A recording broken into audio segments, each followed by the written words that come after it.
my future doctors, welcome back to my YouTube channel, Way to Medical College. Today we are discussing about the most important topic, hyperconjugation.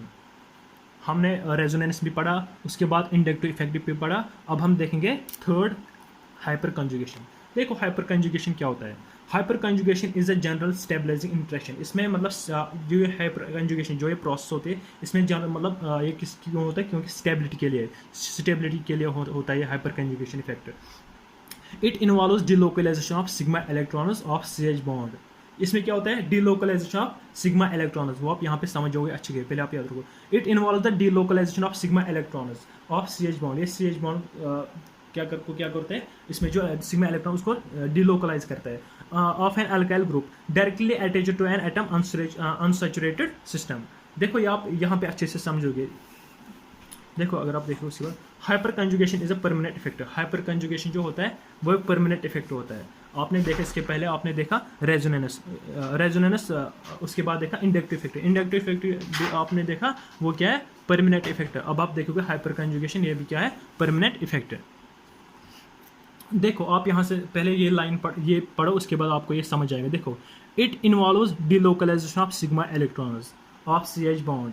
देखो hyperconjugation में क्या होता है, hyperconjugation में delocalisation of sigma electrons होता है of CH bond. लेकिन कौन सा CH bond, C is sp3 hybridised which are conjugation with an sp2 hybridised carbon. वो कंजुगेट है, वो ज्वाइन होता है किसके साथ, उसने बॉन्ड बनाया होता है. इस कार्बन ने sp3 वाले कार्बन ने बॉन्ड ये अटैच होगा किसको, sp2 हाइब्रिडाइज्ड कार्बन के साथ. देखो आपको यहाँ से अच्छे से समझ आएगा. देखो यहाँ पे है हमारे पास ये CH3 CH2 positive, CH3 CH2 positive, CH3 CH2 positive.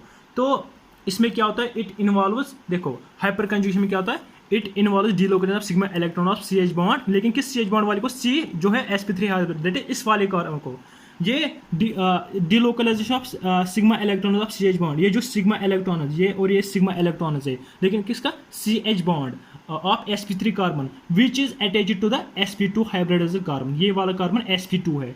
देखो इस पे C एक बॉन्ड और positive, that is sp2 hybridised carbon.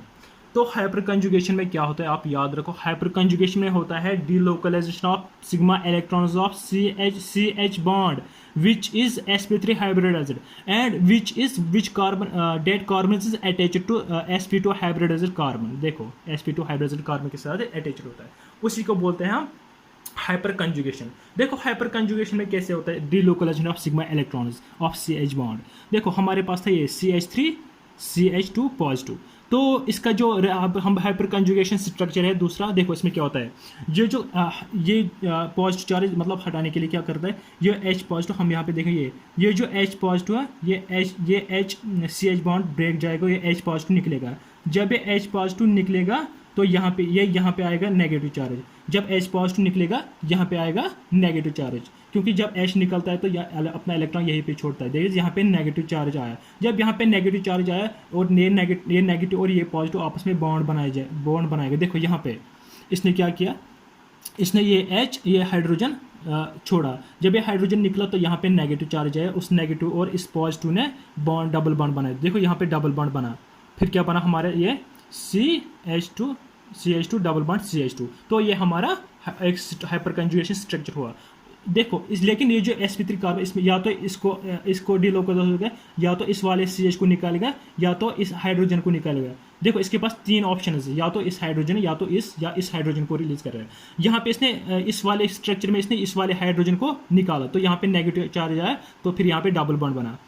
अब उसके बाद इसी का दूसरा स्ट्रक्चर देखेंगे हम. इसी का दूसरा स्ट्रक्चर देखो यहाँ पे क्या है, यहाँ पे ये हाइड्रोजन रिलीज हुआ, ये H पॉजिटिव रिलीज हुआ. देखो ये वाला H पॉजिटिव रिलीज हुआ तो यहाँ पे जो नेगेटिव है फिर उसने डबल बॉन्ड बनाया और ये सेम. देखो यहाँ पे इसने ये वाला हाइड्रोजन रिलीज किया. उसके बाद इस वाले स्ट्रक्चर में क्या हुआ, इस वाले स्ट्रक्चर में ये हाइड्रोजन रिलीज हुआ. देखो क्योंकि इसके पास तीन ऑप्शन है, तो इस वाले में एक, इस वाले में दूसरा और इस वाले में तीसरा. इनको क्या बोलते हैं, इनको बोलते हैं अल्फा. इस वाले कार्बन को बोलते हैं अल्फा कार्बन और इस वाले को इनको क्या बोलते हैं, अल्फा हाइड्रोजन. ये भी मैं आपको आगे दिखाऊंगा. देखो ये इसके तीन हाइपर कंजुगेटिंग स्ट्रक्चर्स है. अब आपको ये अच्छे से समझ जाए, it involve the delocalisation of sigma electrons of CH bond. लेकिन कौन सा, जो sp3 हाइब्रिडाइजर है वो sp3 हाइब्रिडाइजर कार्बन होता है खुद किसके साथ, sp2 हाइब्रिडाइजर कार्बन के साथ। उसके बाद अगर हम देखेंगे number of hyperconjugating structures is directly proportional to the number of alpha hydrogen. देखो हाइपर कंजुगेशन, इसके पास कितने अल्फा हाइड्रोजन थे, देखो मैंने आपको पहले बोला इससे अल्फा कार्बन होता है, जो कार्बन sp2 हाइब्रिड कार्बन के साथ अटैच्ड है उसको बोलते हैं उसको बोलते हैं अल्फा कार्बन। ये अल्फा कार्बन है, इसके साथ जो हाइड्रोजन है 1 2 3 इनको बोलते हैं अल्फा हाइड्रोजन। जो अल्फा, जितने अल्फा हाइड्रोजन होते हैं उतने हाइपर कंजुगेटिंग स्ट्रक्चर्स होते हैं। देखो इसके पास कितने अल्फा हाइड्रोजन है, 1 2 3, तो इसके 3 हाइपर कंजुगेटिंग स्ट्रक्चर्स हो जाएंगे। देखो 1 2 3, एक पे इसने एक छोड़ा, दूसरे पे ये रिलीज किया, तीसरे पे ये, तो 3 हाइपर कंजुगेटिंग स्ट्रक्चर्स बने इसके पास। उसके बाद stability is directly proportional to the number of hyperconjugating structures. जितने number of hyperconjugating structures होंगे, जितने number of hyperconjugating structures होंगे उतनी स्टेबिलिटी होती है। देखो यहाँ पे मैंने आपको पहले बोला ये अगर हम, ये कौन सा कार्बन है, sp2 हाइब्रिडाइजर कार्बन, ये वाला sp2 हाइब्रिडाइजर कार्बन है। देखो इसके पास, इसने यहाँ से एक बॉन्ड बनाया, ये हाइड्रोजन के साथ दूसरा, ये तीसरा, और ये पाई बॉन्ड हाइपर कंजुगेशन में इंक्लूड नहीं होता है। देखते इसके पास sp2 हाइब्रिडाइजेशन है, इसके पास कितने हैं 1 2 3, यहाँ पे CH2 है 1 2 3 4, ये sp3 हाइब्रिडाइज्ड कार्बन है। तो यहाँ पे हम इसको बोलेंगे अल्फा कार्बन, इसको बोलते हैं अल्फा कार्बन, और जो इसके साथ हाइड्रोजन अटैच्ड है उसको बोलते हैं अल्फा हाइड्रोजन। तो जितने अल्फा हाइड्रोजन होंगे उतने number of hyperconjugating structures होंगे, और जितने हाइपर कंजुगेटिंग स्ट्रक्चर्स होंगे उतनी स्टेबिलिटी होगी।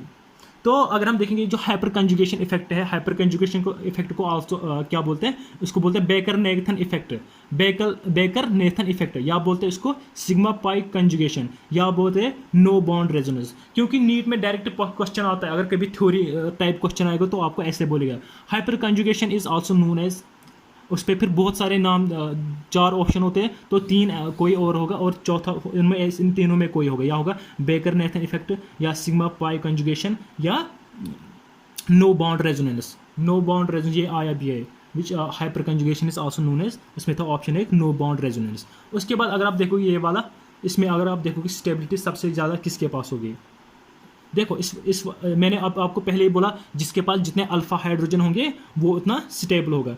देखो इस कार्बन के पास कितने, ये जो कार्बन इस वाले पे अगर आप ये देखोगे, ये स्ट्रक्चर ये पूरा, उसके बाद ये, उसके बाद ये, और उसके बाद ये, अगर आप देखो इसके पास कितने अल्फा हाइड्रोजन है, अल्फा हाइड्रोजन कौन है, देखो अल्फा हाइड्रोजन आप इस पे नहीं देखोगे, इस पे इसको नहीं, इस वाले कार्बन को बोलते हैं अल्फा कार्बन, जो कार्बन sp2 हाइब्रिडाइज्ड कार्बन के साथ अटैच्ड हो। तो इसके पास कितने अल्फा हाइड्रोजन है, इसके पास 3, इसके पास 3, इसके पास 3, मतलब ये टोटल कितने अल्फा हाइड्रोजन, इसके पास 9 है ना, इसके पास 9 अल्फा हाइड्रोजन है। तो ये ज़्यादा स्टेबल है देन दिस, और ये ज़्यादा स्टेबल है देन दिस, एंड ये ज़्यादा स्टेबल है देन दिस, क्योंकि इसके पास कोई भी अल्फा हाइड्रोजन नहीं है। आप ये मत बोलना ये अल्फा हाइड्रोजन है, क्योंकि ये अल्फा हाइड्रोजन वो होते हैं जो अल्फा कार्बन के साथ अटैच्ड होते हैं। तो ऐसे आप याद रखो ये ऑर्डर, क्योंकि नीट में ये भी पूछ सकते हैं, अल्फा हाइड्रोजन पे आप स्टेबिलिटी चेक कर सकते हो। Hope guys you like the video, please share and subscribe. Thank you.